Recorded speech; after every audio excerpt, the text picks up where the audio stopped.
Bilqis Riyadh New York کے ساحل سمندر پر free کشتی کھڑی تھی جو کہ لوگوں کو بٹھا کر اسٹیچو آف لبرٹی تک پہنچاتی، مگر فری میں سوار ہونے کے لیے پہلے ٹکٹ لینی پڑتی تھی۔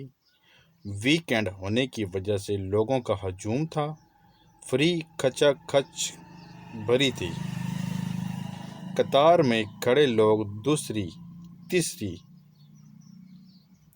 کشتی کے انتظار میں کڑی دھوپ میں ہاتھوں میں کوک، برگر، جوس اور مووی کیمرے پکڑے کھڑے تھے۔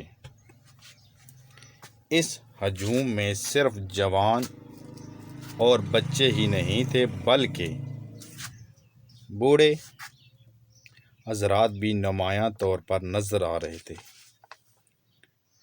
قطار میں کھڑے لوگوں کا جی بہلانے کے لیے ایک سیاہ فام شخص اپنے کرتب دکھا رہا تھا۔ میوزک بج رہا تھا اور کرتب دکھاتے دکھاتے لوگوں سے روپے بھی بٹور رہا تھا، مگر کسی کو مجبور نہیں کر رہا تھا کہ کوئی اسے روپے دے۔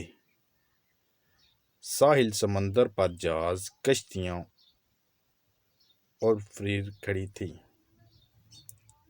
دور سے اسٹیچو آف لبرٹی اور سمندر کے دوسرے کنارے پر عمارتیں دکھائی دے رہی تھیں۔ یہ مین ہٹن نیو یارک ڈاؤن ٹاؤن کی عمارتیں تھیں۔ لوگوں کی قطار کے سامنے ریوڑیوں پر اسٹیچو آف لبرٹی اور امریکہ کی مختلف مقامات کی تصویریں بک رہی تھیں۔ قریبی بینچ تھے جہاں پر لوگ بیٹھے تھے، اس انتظار میں تھے کہ اس لمبی سی قطار کو ٹکٹیں مل جائیں تو وہ بھی فری کی ٹکٹ لینے کے لیے قطار میں کھڑے ہو سکیں۔ اس قدر دھوپ تھی کہ مگر سمندر ساتھ ساتھ ہوا چل رہی تھی۔ ہمارے لیے تو موسم اتنا شدید نہیں تھا مگر امریکی لوگوں کا برا حال تھا۔ منہ ان کے سرخ تھے۔ مرد اور عورتوں نے بنین اور نکریں پہن رکھی تھیں۔ ایسا موسم تھا کہ جیسے کہ اپریل میں ہمارے ملک میں ہوتا ہے، مگر ان سے یہ گرمی برداشت نہیں ہو رہی تھی۔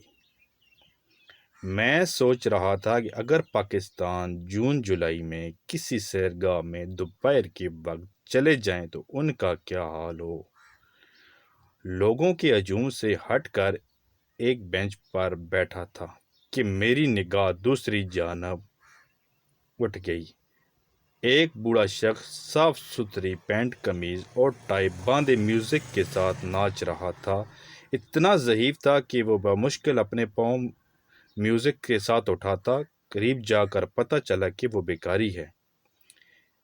ایک ڈبہ اس کی میز پر رکھا تھا۔ لوگ اسٹیچو آف لبرٹی کے ٹکٹ لینے کے لیے جب وہاں سے گزرتے تو کچھ ڈالر اس کے ڈبے میں ڈال جاتے۔ بھیک مانگنے کے لیے وہ تھک محنت کر رہا تھا۔ اتنا محض بھکاری جو کسی سے سوال نہیں کر رہا تھا کہ مجھے اللہ کے نام پر کچھ دو، لوگوں کی مرضی پر چھوڑا ہوا تھا، چاہے تو کچھ خیرات کر جائیں۔ مجھے رہ کر خیال ستا رہا تھا کہ اگر وہ لوگ بھیک بھی مانگتے ہیں تو اس کے لیے انہیں محنت کرنی پڑتی ہے، وہ بھی لاچاری کے سبب وہ بھیک مانگتے ہیں، اور ایک ہمارا ملک ہے کہ اچھے خاصے ہٹے کٹے لوگ محنت مزدوری کرنے کی بجائے بھیک مانگتے ہیں، اور جوان عورتیں چھوٹے چھوٹے بچوں کو گود میں اٹھائے صدا لگاتی ہیں کہ اللہ کے نام پر کچھ دے دو، تمہارا بیٹا سلامت رہے، بی بی تو حج کرنے چلی جائے، تیرا شوہر جیتا رہے۔ اگر اتنی دعائیں سننے کے بعد بھی آپ کچھ نہ دیں تو وہ بددعاؤں پر اتر آتی ہے، جو منہ میں آتا ہے بک چلی جاتی ہیں۔ بددعاؤں کے خوف سے لوگ انہیں کچھ نہ کچھ ضرور دے دیتے ہیں۔ اگر کہیں کہ بی بی کام کرو گی تو 100 بہانے بنائیں گی، اتنے چھوٹے بچے کے ساتھ کام کیسے کر سکتی ہوں؟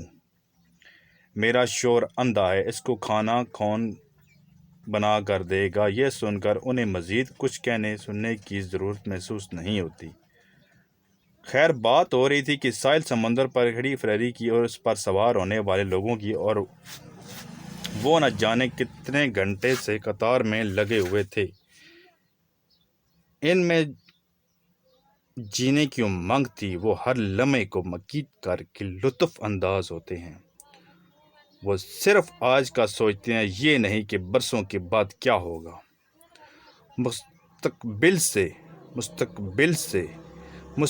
سے یہ بے نیاز زندگی گزارتے ہیں۔ میں یہی سوچتے ہوئے وہاں سے چلا آیا کہ جو اچھے اصول انہوں نے زندگی میں اپنا لیے ہیں، ہمیں بھی وہ سیکھ کر اختیار کر لینے چاہیے، تاکہ ہمارا معاشرہ بھی ترقی اور بہتری کی طرف گامزن ہو سکے۔